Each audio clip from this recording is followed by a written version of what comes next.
Assalamualaikum warahmatullahi wabarakatuh. Jumpa lagi dalam pembelajaran IPA kelas 7 bersama Bu Guru Dwi Mindayani. Nah, untuk materi kita hari ini, kita akan mempelajari tentang ciri-ciri makhluk hidup. Ya, sebelum kita memulai tentang ciri-ciri makhluk hidup, di sini Bu Guru ingin meminta kalian untuk mengamati gambar yang ada di layar, di mana ini adalah gambar dari ekosistem yang terdiri dari makhluk hidup dan benda mati. Setelah kalian mengamati gambar tersebut, kelompokkanlah gambar di bawah ini, mana yang termasuk makhluk hidup dan mana yang termasuk dengan benda mati.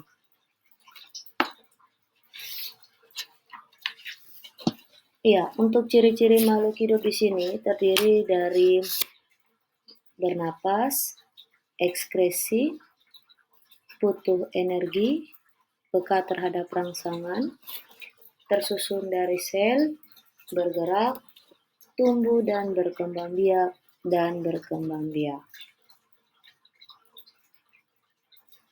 Nah, yang pertama ciri-ciri dari makhluk hidup yaitu tentang bernapas. Bernapas adalah proses pengambilan gas oksigen ke dalam tubuh makhluk hidup dan pengeluaran gas karbon dioksida serta uap air ke lingkungannya. Tanpa gas oksigen, makhluk hidup tidak akan dapat bertahan hidup. Nah, untuk proses bernapas di sini pada manusia dan hewan itu dimulai dari O2 atau oksigen, kemudian dihasilkan oksidasi makanan, dan yang terakhir menghasilkan energi. Kemudian, bagaimana proses bernapas pada tumbuhan? Yaitu untuk tumbuhan, dia membutuhkan O2 atau oksigen untuk proses oksidasi, sedangkan tumbuhan juga dia mengikat CO2 untuk proses fotosintesis. Nah, selanjutnya ciri yang kedua yaitu bergerak.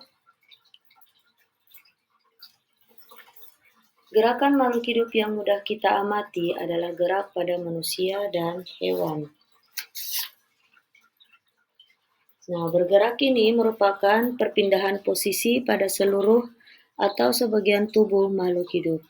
Setiap hari kita melakukan gerakan, kita pun sering kali melihat hewan di sekitar kita bergerak, seperti kelinci yang melompat. Nah, alat gerak pada manusia itu adalah tangan dan kaki, sedangkan alat gerak pada hewan itu terdiri dari kaki atau tungkai. Lalu ada beberapa hewan juga yang memiliki alat gerak seperti sayap dan sirip. Tumbuhan pun termasuk ke dalam makhluk hidup, jadi tentunya tumbuhan pun melakukan gerakan. Namun, pergerakan tumbuhan sulit diamati secara langsung. Hal ini dikarenakan pergerakan tumbuhan terjadi secara lambat, tidak seperti manusia dan hewan. Nah, untuk gerak tumbuhan ini biasa disebut juga dengan gerak pasif. Nah, di mana gerak tumbuhan ini bisa dipengaruhi oleh rangsangan seperti daun putri malu. Gerakan tumbuhan sangat lambat sehingga sulit diamati. Nah, contoh lainnya yaitu ada gerak ujung batang tumbuhan yang bergerak akan tumbuh ke arah cahaya matahari.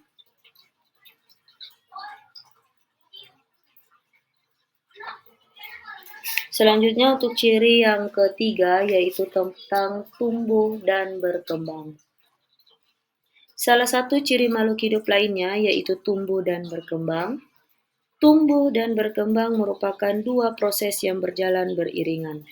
Artinya, proses tumbuh dan berkembang yang terjadi pada makhluk hidup tidak dapat dipisahkan satu sama lainnya. Pada manusia, ciri kehidupan ini seringkali disadari karena merupakan proses jangka panjang, di mana dimulai dari kita menjadi bayi, anak-anak, dewasa, hingga menjadi lansia. Apa perbedaan antara tumbuh dan berkembang? Tumbuh merupakan proses bertambahnya massa, tinggi, dan volume makhluk hidup yang bersifat irreversibel. Irreversibel itu adalah tidak dapat kembali ke bentuk semula. Sedangkan berkembang itu merupakan proses menuju kedewasaan yang menyebabkan terjadinya perubahan dan penyempurnaan struktur fungsi organ tubuh.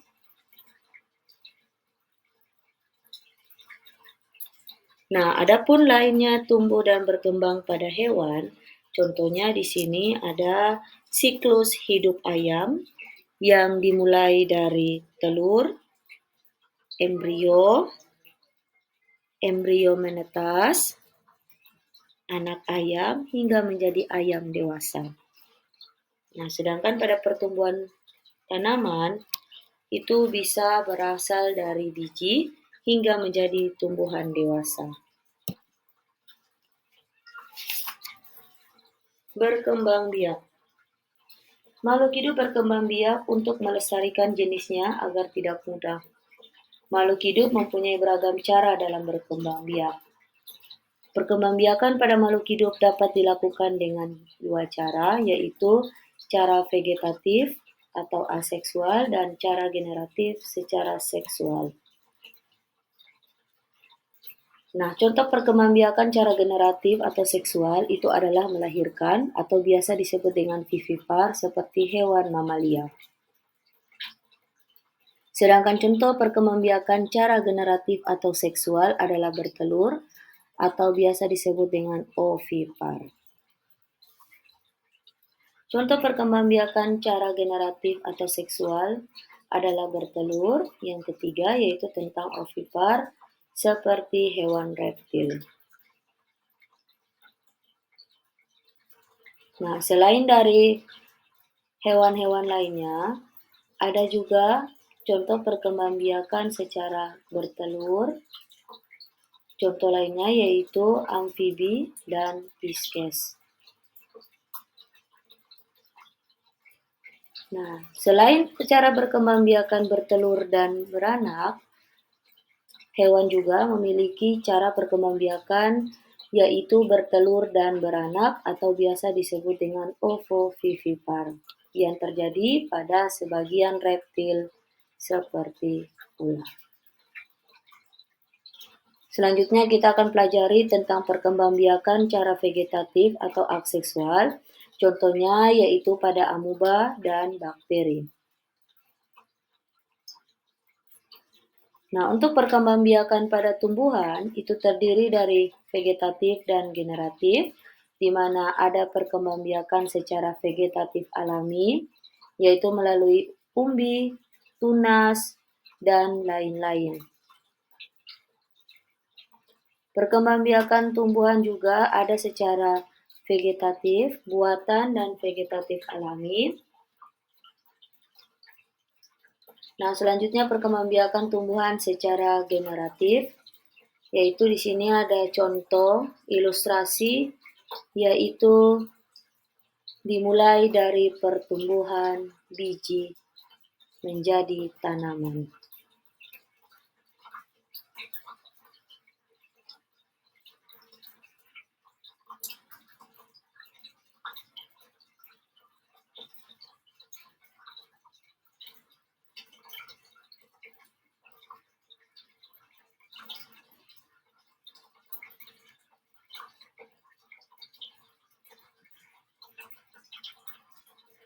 Selanjutnya, ciri makhluk hidup yang kelima yaitu tentang peka terhadap rangsangan. Apa yang terjadi ketika kalian berada di bawah terik matahari? Tentu akan menyilaukan dan kamu secara spontan akan menutup mata. Hal ini menunjukkan bahwa kamu peka terhadap rangsangan. Dalam kasus tersebut, sorotan cahaya merupakan rangsangan dan mata sebagai alat indera penglihatanmu menanggapi rangsangan tersebut dengan menutup mata. Manusia dan hewan memiliki alat indera yang peka terhadap rangsangan. Semua rangsangan akan diterima oleh reseptor alat indera dan diteruskan ke sistem syaraf pusat sehingga tubuh bisa menanggapi rangsangan.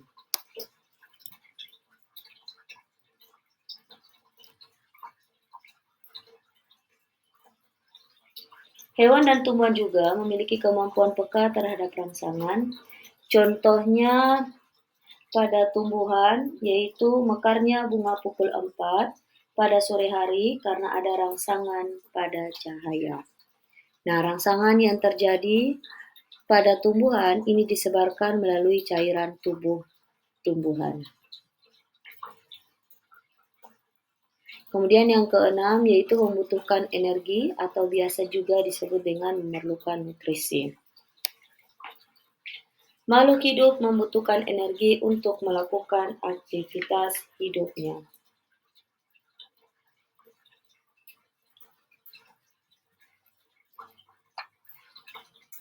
Nah, manusia dan hewan memperoleh energi dengan cara makan,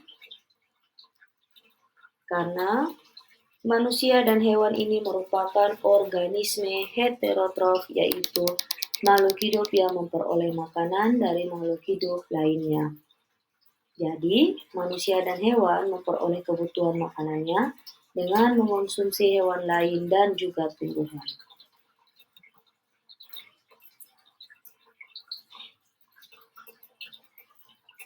Sementara itu, tumbuhan umumnya merupakan organisme autotrof, yaitu makhluk hidup yang mampu membuat makanannya sendiri melalui proses fotosintesis. Yang ketujuh, mengeluarkan zat sisa atau ekskresi. Apa yang terjadi jika sampah yang ada di lingkunganmu dibiarkan menumpuk beberapa hari? Akan terasa tidak nyaman, bukan? Selain itu, akan memicu terjadinya penyakit. Begitupun dengan tubuh makhluk hidup. Aktivitas yang dilakukan makhluk hidup menghasilkan zat sisa yang harus dikeluarkan dari tubuh. Proses pengeluaran zat sisa tersebut disebut ekskresi. Manusia mengeluarkan zat sisa berupa urin, keringat, uap air, dan CO2 atau karbon dioksida.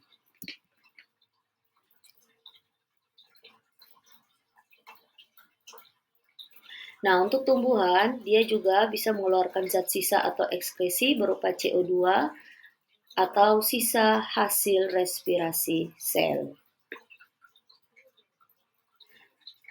Kemudian ciri yang terakhir pada makhluk hidup yaitu makhluk hidup baik hewan, manusia maupun tumbuhan tersusun dari sel.